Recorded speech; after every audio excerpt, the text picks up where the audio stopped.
Welcome to Youth Unfiltered, the show where we move away from the grooving and the turning up and instead focus on the actual issues affecting our youth today, featuring actual youth, completely unfiltered. My name is Sibu Mpanza, and today I'm joined by three incredible activists to talk about the ins and outs of activism and how to make your voice heard.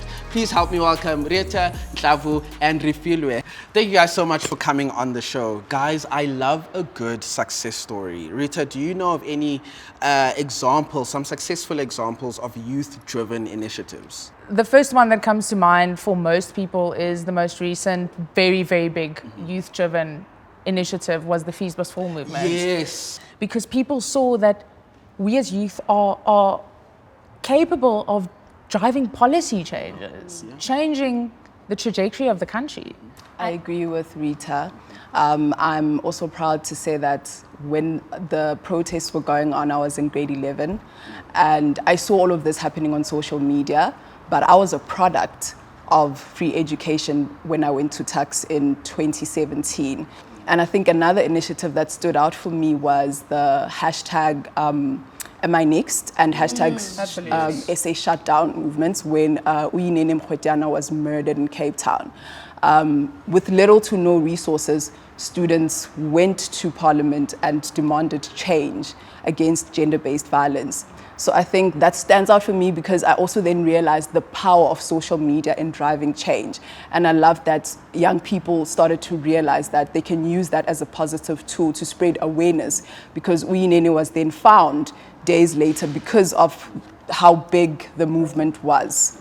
In terms of the Fees Must Fall, I think it was so symbolic because in 1976, students were fighting for their right to be at school, and here we are again saying that education is important to us. And with the Am I Next movement, it just shows how things are so interconnected and intersectional in that we couldn't look at Am I Next as a singular thing. I mean, it affects youth because here it was a university student, but it doesn't only affect the youth, it affects women at a large. I mean, GBV is such a big thing, and I think the youth driving that to say that we need to be safe across the board was such an important thing.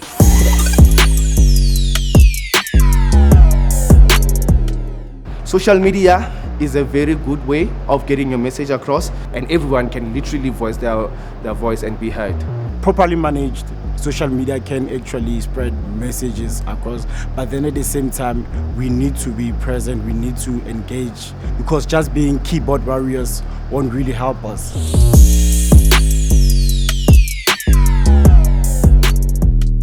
So I think something I've noticed is the recurring theme of lack of resources. What other challenges do you think youth activists face here in South Africa? A lot of people do not understand the challenges that we face in this current era. There's always an assumption that if you've got basic needs, then you are good. Whereas we are living in a different era. We're living in a digital world, and there's so much that comes with it. When you are in the space of activism, you're most likely to get affected by your mental health because you often face a lot of challenges. You need to have a level of intellectual and emotional intelligence to tackle certain issues which your passion lies in. No, I 100% agree with everything you said. I think we face a lot of resistance in that people believe because the challenges we face aren't as, I don't want to say aren't as great, but don't affect our parents. They face something else. They faced apartheid and they faced racism. So when they look at the things that we're facing, it doesn't seem as hectic or troublesome to them. What you're saying is really important because I think now's the stage where people are fighting for access, like real access and substantial access, not just the notion of access. And that's maybe something that needs to be explained to people. Yeah, I'm gonna be straight up about this, like especially within communities that did not experience oppression. They're like, but it's over. We were not part of it. Why do we still even need to talk about it? Such an ignorant thing to say. Resistance is tough, but resistance is necessary. Yeah, I think so. Resistance is tough. And I think also the thing that people are afraid of is it seems like we're taking privilege from away from certain people, and we're not. We're just saying we want an equal playing field for everyone. So when your privilege is threatened, now you feel like you're being oppressed, and that's not the case. Equality will always feel like oppression to the oppressor. Refilwe, How do you think young activists can draw inspiration from historical movements, movements that have happened in the past, to make effective change today? You weigh out what worked for them and how can I modernize that? How can I use it in the current time? And you look at the bad things. I mean, burning your school library because you want fees to fall doesn't make sense. You need that library at the end of the day. Once the fees go down, the money that would have went to that is going to a new library. You've taken yourself 10 steps back. I think it was UCT's library that was burnt down a few years back. One of the things that flowed from that was the loss of a lot of African archives. And that was information that people needed for land claims. So it was in protest of this institution being built on land that was stolen. 100% fine, I get that. There has to be a form of protest for that. They burnt the library that was going to assist people to get back land. I agree with you, Rita. We are a youth that is very focused on instant gratification.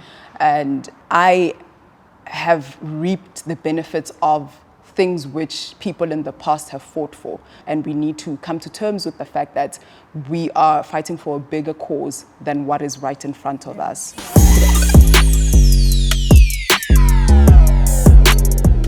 If you feel that you are not heard, there are many ways that you can do. For instance, a simple one, there's a demonstration. It's within your rights, and then use proper channels. There are other ways that we could protest. We can also do peaceful protests. We can see from other countries outside South Africa, they protest, but then they do peaceful protests. They respect their property. They respect the country's infrastructure. I think if we could also do that, that would work for us.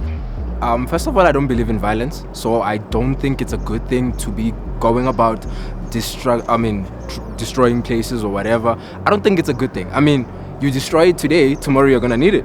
And where do you expect that money to come from? The government. And that's the government. You want them to fix something else, and now you expect something else? I mean, come on.